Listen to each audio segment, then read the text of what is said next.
Hello बच्चों, good morning.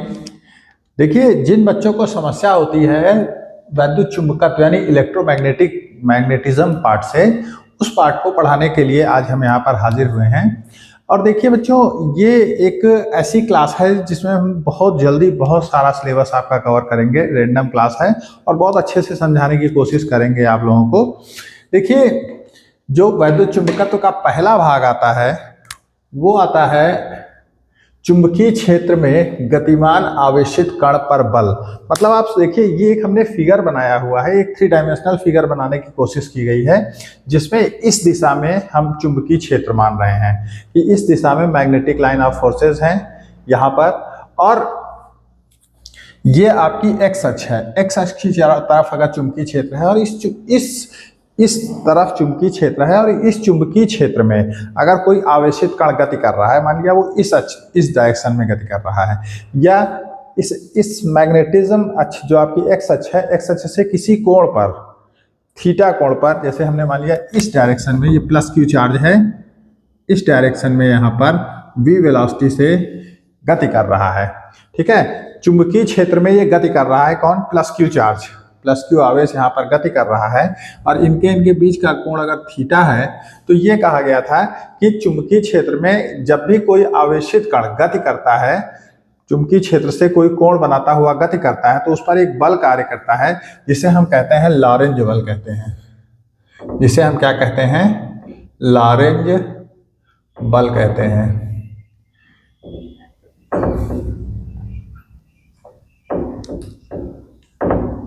Lorentz force कहते हैं। और ये जो लॉरेंज बल होता है, ये हमेशा इससे, मतलब ये जो आपका चुंबकीय क्षेत्र है और वेग, इन दोनों से 90 डिग्री पे होता है। तो इस बल की डायरेक्शन क्या हो जाएगी? ये इस तरफ चुंबकीय क्षेत्र है और इस तरफ अगर वेग है, तो ये इस डायरेक्शन में होगा बल। फोर्स जो होगा वो F, वो इस डायरेक्शन में होगा। यही आपका लॉरेंज बल कहलाता है। कि आपको याद रखना है कि अगर एक चुंबकीय क्षेत्र है, कोई भी एक चुंबकीय क्षेत्र है, और उस चुंबकीय क्षेत्र में कोई आवेशित कण गति कर रहा है, चुंबकीय क्षेत्र से थीटा कोण पर गति कर रहा है, तो उस पर एक बल कार्य करता है जिसे हम लॉरेंज बल कहते हैं, और उसका मान होता है F बराबर QVB साइन थीटा। लॉरेंज बल का फॉर्मूला होता है F = QVB साइन थीटा होता है। और इस तरफ देखिए साइन थीटा है, इस तरफ है, तो इसके दो कंपोनेंट कर लिए जाएंगे। एक कंपोनेंट इस तरफ होगा जिधर थीटा होता है, तो ये V cos थीटा इधर हो जाएगा, और एक इस तरफ होगा y अक्ष की एक्सिस, जो ये y अक्ष दिखा रहे हैं। अगर इस तरफ cos थीटा होता है, तो इधर sine theta, V sign theta हो जाएगा। तो ये कंपोनेंट आपका क्या हो जाता है? V साइन थीटा हो जाता है। तब हम यहाँ पर इस तरह से हम लोग इसको लेकर चलते हैं। F = क्या हो जाता है? QVB साइन थीटा यहाँ पर चुंबकीय बल या लॉरेंज फोर्स का यहाँ पर फॉर्मूला होता है। अब देखिए, इस जो आपका ये लॉरेंज बल है, इसी को एक और रूप में व्यक्त किया जाता है। इसका एक और तरीका होता है, चुंबकीय बल को व्यक्त करने का एक और तरीका होता है। क्या कहते हैं कि अगर इसी चुंबकीय क्षेत्र में एक तार ऐसे रख दिया जाए, एक तार ऐसे रख दिया जाए, और उसमें प्लस क्यू आवेश इस डायरेक्शन में गति कर रहा हो, तो बात तो वही हो गई। आवेश अभी तक हवा में गति कर रहा था, ऐसे y अक्ष की तरफ, ये y अक्ष है, इस तरफ गति कर रहा था। अब हमने क्या कहा कि आवेश जो है एक तार के अंदर ऐसे गति कर रहा है, तो पूरा फॉर्मूला वही रहेगा, आवेशित कण पर बल लगेगा। लेकिन अब यहाँ पर क्या होगा? एक आवेशित कण नहीं होगा, इसमें बहुत सारे आवेशित कण होंगे। ठीक है, तो हम मान लेते हैं कि इस तार के एकांक आयतन में n आवेशित कण यहाँ पर उपस्थित हैं। इस तार के एकांक आयतन में n कण यहाँ पर उपस्थित हैं। तो जो Q यहाँ पर होगा, Q = हम लेंगे कैपिटल N × E।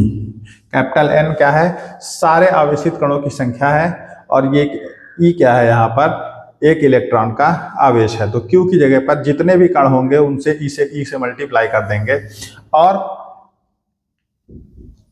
n अगर हम मानते हैं कि एकांक आयतन में एक वॉल्यूम अगर ले लिया जाए, वॉल्यूम A × L होता है। एकांक आयतन में अगर इलेक्ट्रॉनों की संख्या n हो, एकांक आयतन में अगर इलेक्ट्रॉनों की संख्या स्मॉल n हो, एकांक आयतन, इसका एक आयतन लिया जाए, एकांक आयतन में अगर इलेक्ट्रॉनों की संख्या स्मॉल n है, एकांक में अगर इलेक्ट्रॉनों की संख्या क्या है, एकांक आयतन में इलेक्ट्रॉनों की संख्या अगर स्मॉल n है, तो Al आयतन में, टोटल आयतन में इलेक्ट्रॉनों की संख्या क्या हो जाएगी, NaL हो जाएगी। तो टोटल इलेक्ट्रॉनों की संख्या जो होगी उसमें NaL हो जाएगी। तो इसी को Q का जो फॉर्मूला है आपको, इसको आप NaL इंटू E लिख सकते हैं। जब हम इसको ऐसे लिखेंगे तो ये फॉर्मूला, ये Q की वैल्यू अगर हम यहाँ पर रख देंगे तो F इक्वल टू यही क्या आ जाएगा, NaLE और VB साइन थीटा। वैद्युत चालन पाठ में हम लोगों ने पढ़ा था, अनुगमन वेग के ड्रिफ्ट वेलोसिटी के बारे में पढ़ा था। Drift velocity I equal to होती थी NeAVD होती थी। तो यहाँ पर देखिए N है, E है, A है और V है, चार चीजें हैं। तो इन चारों चीजों की जगह पर स्मॉल I लिख सकते हैं। तो ये चुंबकीय बल का फॉर्मूला F इक्वल टू क्या हो जाएगा, I हो जाएगा, B हो जाएगा, L हो जाएगा और साइन थीटा हो जाएगा। ये मैग्नेटिक फोर्स हो जाता है, ठीक है। इसे हम क्या कहते हैं, चुंबकीय बल कहते हैं। इसे हम क्या कहते हैं, चुंबकीय बल कहते हैं। ये दोनों ही फॉर्मूले एक ही जैसे हैं। इसको हम लॉरेंज बल के नाम से जानते हैं, लॉरेंज फोर्स के नाम से जानते हैं, और ये एक मैग्नेटिक फोर्स हो जाता है। दोनों ही एक जैसे हैं, बस इसमें एक क्यू आवेश पर लगने वाला फोर्स दिखाया जा रहा है, और इसमें क्या है, तार के अंदर अगर कैपिटल N संख्या में इलेक्ट्रॉन मूव कर रहे हैं तो Q बराबर Ne कर देंगे, और अगर एकांक आयतन में इलेक्ट्रॉनों की संख्या स्मॉल n हो तो Al आयतन में इलेक्ट्रॉनों की संख्या NaL हो जाएगी। A उस तार की मोटाई, क्षेत्रफल हो जाएगा, और L उसकी क्या हो जाएगी, लंबाई हो जाएगी। तो ये NaL हम लिख सकते हैं। यही यहाँ पर रख के हमने ऐसे करके इसको हमने कर लिया है। तो ये आपका लॉरेंज फोर्स यहाँ पर आ जाता है, और चुंबकीय बल के बारे में हम लोग यहाँ पर बात करते हैं। अब देखिए बच्चों, ये चुंबकीय बल का जो फॉर्मूला आया है आपका F equal to IBL sine theta, इसका एक काम किया जाता है। जैसे F इक्वल टू आपने निकाला है IBL साइन थीटा निकाला है, तो यहाँ से B इक्वल टू क्या हो जाएगा, F upon IL sine theta हो जाएगा। तो ये B equal to F upon IL sine theta, यहाँ से B का हम मात्रक निकाल सकते हैं। B का मात्रक हम निकाल सकते हैं, क्या हो जाएगा, B का मात्रक, F का मात्रक होगा न्यूटन, और I का हो जाएगा एम्पियर, और L का हो जाएगा मीटर। तो इसका B का मात्रक क्या हो जाता है, न्यूटन अपॉन एम्पियर मीटर। ये इसका एक फॉर्मूला हो जाता है। वेबर अपॉन मीटर स्क्वायर तो होता ही है, वेबर अपॉन मीटर स्क्वायर तो होता ही है। B का एक और यूनिट आ जाता है यहाँ से, न्यूटन अपॉन एम्पियर मीटर, जो कि काफी यहाँ पर पूछा जाता है। अब इसके बाद देखिए, एक नया टॉपिक आपका शुरू होता है कि एक समान चुंबकीय क्षेत्र में आवेशित कण का पथ, रास्ता कैसा होता है। देखिए, एक समान चुंबकीय क्षेत्र है, ये हमने मान लिया एक समान चुंबकीय क्षेत्र है, एक समान चुंबकीय क्षेत्र, मैग्नेटिक फील्ड जो है यूनिफॉर्म मैग्नेटिक फील्ड है, ये यहाँ पर एक यूनिफॉर्म मैग्नेटिक फील्ड है। ऐसे करके एक यूनिफॉर्म मैग्नेटिक फील्ड हमने बना दिया है। यूनिफॉर्म मैग्नेटिक फील्ड एक मैग्नेटिक फील्ड है, मान लिया इसकी वैल्यू 10 टेस्ला है या 10 न्यूटन अपॉन एम्पियर मीटर है, जो भी है एक समान है। जितना मैग्नेटिक फील्ड यहाँ पर है उतना ही मैग्नेटिक फील्ड यहाँ पर हर जगह एक यूनिफॉर्म मैग्नेटिक फील्ड है। और अगर इस मैग्नेटिक फील्ड में हम एक चार्ज मान लेते हैं, हम मान लेते हैं इस मैग्नेटिक फील्ड में एक यहाँ पर प्लस Q चार्ज यहाँ पर रखा हुआ है, रखा नहीं हुआ है, एक प्लस Q चार्ज है, और ये V वेलोसिटी से इस पर मोशन कर रहा है, प्लस Q चार्ज है, ये V वेलोसिटी से मोशन कर रहा है।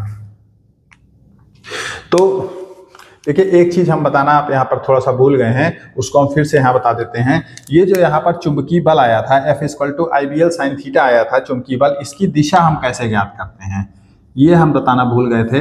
दिशा यहाँ पर हम कैसे ज्ञात करते हैं, दिशा यहाँ फ्लेमिंग लेफ्ट हैंड रूल से ज्ञात की जाती है। फ्लेमिंग लेफ्ट हैंड रूल से हम ज्ञात करते हैं। फ्लेमिंग के बाएं हाथ का नियम जिसको हम बोलते हैं, फ्लेमिंग लेफ्ट हैंड रूल क्या होता है, कहते हैं अगर हम अपने बाएं हाथ की, ये हमारा लेफ्ट हैंड है, अगर हम अपने बाएं हाथ की 3 उंगलियों को इस प्रकार से फैलाएं, ये देखिए 3 उंगलियां, पहली 3 उंगलियां हैं, इस प्रकार से फैलाएं कि तीनों एक दूसरे से 90 डिग्री का एंगल बनाती हो।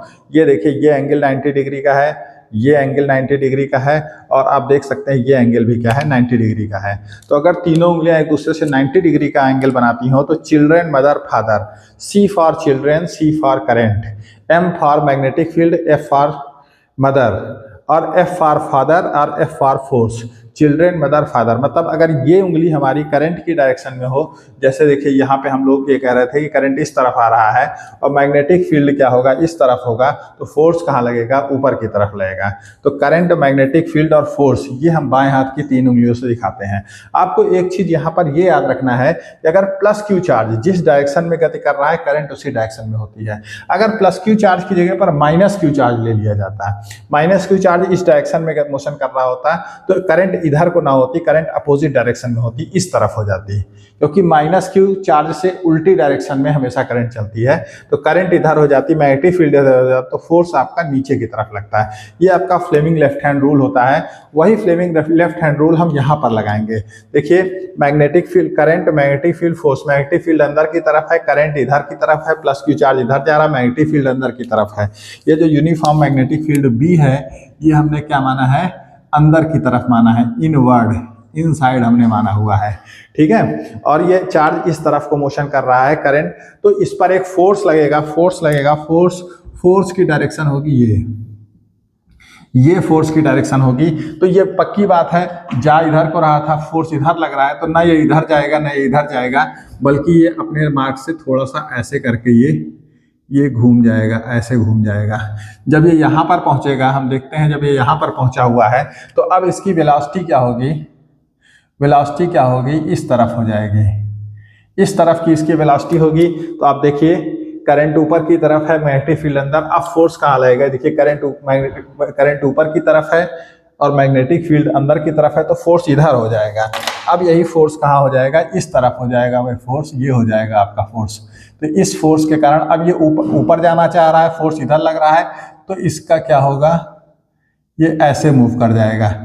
तो आप देख रहे हैं जब ये यहाँ पर पहुँचेगा तो बिल्कुल सेम ऐसे ही वेलोसिटी इस तरफ को होगी, वेलोसिटी इस तरफ को होगी, मैग्नेटिक फील्ड अंदर को, तो ये फोर्स कहाँ लगेगा, नीचे की तरफ लगेगा, F नीचे को लगेगा, तो ये फिर से ऐसे घूम जाएगा और ये इस तरह से पूरा एक सर्किल बना देगा आके, ठीक है। ये जो हम पढ़ रहे हैं, एक समान चुंबकीय क्षेत्र में आवेशित कण का पथ पढ़ रहे हैं, ठीक है। चुंबकीय क्षेत्र में आवेशित कण का पथ, path of charge particle in a uniform magnetic field का पथ, path of charge particle in uniform magnetic field. तो हमने क्या देखा कि अगर मैग्नेटिक फील्ड, पहला केस जो आपका हम बना रहे हैं कि यहाँ पर जो वेलोसिटी है, ठीक है, जो वेलोसिटी है वो मैग्नेटिक फील्ड से 90 डिग्री पे है, वेलोसिटी जो है वो मैग्नेटिक फील्ड से 90 डिग्री पे है, वेलोसिटी इधर को है, मैग्नेटिक फील्ड इधर को है। तो यहाँ से पता चला पथ कैसा हो जाता है आपका, पथ आपका कैसा हो जाता है, वृत्ताकार हो जाता है। जब कोई आवेशित कण किसी एक समान चुंबकीय क्षेत्र में गति करता है तो उसका पथ कैसा हो जाता है, वृत्ताकार हो जाता है। आप यहाँ पर देख रहे हैं F इक्वल टू क्या हो जाएगा, QVB साइन थीटा फॉर्मूला होता है, क्योंकि यहाँ थीटा बराबर 90 डिग्री है, थीटा बराबर 90 डिग्री है। हमने माना है कि जो आवेशित कण है चुंबकीय क्षेत्र से 90 डिग्री के कोण पर गति कर रहा है, थीटा यहाँ 90 डिग्री है, तो यहाँ पर हम क्या लेंगे, QVB और साइन 90 कर देंगे, और साइन 90 की वैल्यू आपकी 1 हो जाती है, तो F इक्वल टू आपका QVB। तो ये कितना फोर्स लगेगा इसके ऊपर, F equal to QVB force लगेगा। लेकिन हम जानते हैं कि अगर कोई कण वृत्ताकार मार्ग में गति कर रहा है, ठीक है, तो उस पर एक फोर्स लगता है जिसे हम अभिकेंद्र बल कहते हैं, जो वृत्त के केंद्र की ओर लगता है, सेंट्रीपिटल फोर्स बोलते हैं। देखिए ये सेंट्रीपिटल फोर्स अभिकेंद्र बल केंद्र की तरफ लग रहा है, हर जगह पर ये केंद्र की तरफ लग रहा है, और अभिकेंद्र बल का फॉर्मूला होता है F equal to mv² upon r। ये क्या होता है, अभिकेंद्र बल का फॉर्मूला होता है, आप लोगों ने 11th में पढ़ा है, अभिकेंद्र बल का फॉर्मूला होता है। तो ये अभिकेंद्र बल और ये चुंबकीय बल ये एक ही है दोनों। यहाँ पर क्या होता है, जो चुंबकीय बल होता है, मैग्नेटिक फोर्स होता है, वो क्या होता है, अभिकेंद्र बल का कार्य करता है। हम क्या पढ़ रहे हैं, चुंबकीय क्षेत्र में आवेशित कण का पथ। तो ये जो आपका, जब भी कोई आवेशित कण किसी चुंबकीय क्षेत्र में 90 डिग्री पर मोशन करता है, चुंबकीय क्षेत्र से 90 डिग्री पर मोशन करता है, तो उसका पथ कैसा हो जाता है, वृत्ताकार। 1 नंबर का क्वेश्चन, उसका पथ कैसा हो जाता है, वृत्ताकार हो जाता है। उस पर फोर्स कितना लग रहा है, F=QEV लग रहा है, और ये फोर्स अभिकेंद्र बल का कार्य करता है। तो यहाँ पर हम दोनों को बराबर कर देंगे अगर, तो QEV क्या हो जाएगा, mv²/r हो जाएगा। यहाँ से एक v से हम एक v कैंसिल कर देंगे, तो r क्या हो जाएगा, mv/qb। ये त्रिज्या आ जाएगी। न्यूमेरिकल इससे पूछा जाता है इस क्वेश्चन से, कि अगर एक कोई आवेशित कण है, चुंबकीय क्षेत्र में लंबवत प्रवेश कर रहा है, उसका द्रव्यमान इतना है, वेग इतना है, इस चुंबकीय क्षेत्र में गति कर रहा है, तो उसकी त्रिज्या क्या होगी। तो इसका एक न्यूमेरिकल बहुत पूछा जाता है, कुछ नहीं करना है। ये जो आपको लॉरेंज बल हमने बताया है, F=QEV बताया है, इसको mv²/r के बराबर करके हम निकाल लेंगे। ठीक है। अगर कोई इसी न्यूमेरिकल में पूछता है कि एक चक्कर लगाने में समय कितना लग रहा है, समय, एक चक्कर लगाने का समय, जिसे टाइम पीरियड कहते हैं, और हिंदी में इसे हम आवर्त काल कहते हैं। आवर्त काल या टाइम पीरियड। समय बराबर होता है दूरी बटे चाल, दूरी बटे चाल होता है। समय बराबर क्या होता है, दूरी बटे चाल। दूरी आ जाएगी यहाँ पर 2πr, ये वृत्ताकार है तो इसका पथ आ जाएगा 2πr, और चाल हम मान लेंगे v। अब यहाँ पर हम देखते हैं r की वैल्यू है mv/qb है, तो इसको हम रख देंगे t = 2π/v इंटू r की वैल्यू mv/qb कर देंगे। v से v हम यहाँ पर कैंसिल कर देंगे, v से v कैंसिल हो जाएगा, तो आपका t बराबर क्या बचेगा, यहाँ पर 2πm/q बचेगा। t बराबर 2πm/qb बचेगा। ये इसका एक चक्कर लगाने का समय आ जाएगा। उस कण का द्रव्यमान हम लेंगे, आवेश लेंगे, चुंबकीय क्षेत्र आपको दिया हुआ है, तो आप इस तरह से निकाल सकते हैं। अगर फ्रीक्वेंसी पूछता है कि 1 सेकंड में कितने चक्कर लगा रहा है, आवृत्ति पूछता है, आवृत्ति n बराबर होता है 1/t होता है, तो ये पलट जाएगा, ये आपका QB/2πm, ये इसकी फ्रीक्वेंसी आ जाएगी कि 1 सेकंड में कितने चक्कर लगा रहा है। तो इस तरह से ये टॉपिक हमारा एक पार्ट इसमें हो गया कि अगर वो 90 डिग्री पर इंटर कर रहा है। लेकिन अगर इसी का सेकंड पार्ट कह दिया जाए कि जो आपका वेग है वो चुंबकीय क्षेत्र की दिशा में ही है, वेग और चुंबकीय क्षेत्र दोनों एक दूसरे के पैरेलल है। ठीक है। थीटा बराबर क्या है, 0 डिग्री है, मतलब जिस तरफ चुंबकीय क्षेत्र है उसी तरफ, ये अगर मान लिया चुंबकीय क्षेत्र इस तरफ है और इसी डायरेक्शन में वेलोसिटी से प्लस क्यू जो है इसी डायरेक्शन में गति कर रहा है, तो यहाँ थीटा बराबर आपका 90 डिग्री 0 डिग्री आ जाएगा। तो F हम यहाँ पर QVB sin 0 कर देंगे, तो F QVB इंटू 0 हो जाएगा, और टोटल फोर्स इस पर क्या लगेगा, 0 न्यूटन का फोर्स लगेगा, इस पर कोई बल नहीं लगेगा और ये बिल्कुल सीधा निकल जाएगा। तो ये यहाँ पर हम लोग पढ़ते हैं, मतलब हम लोगों ने एक पढ़ा है यहाँ पर गतिमान चुंबकीय क्षेत्र में गतिमान आवेशित कण पर बल कितना लगता है, F=QEB sin थीटा लगता है। अगर तार रखा हुआ है तो IBL sin थीटा लगता है, और उसका पाथ कैसा होता है, मार्ग कैसा होता है, ये हम लोगों ने यहाँ पर पढ़ा है।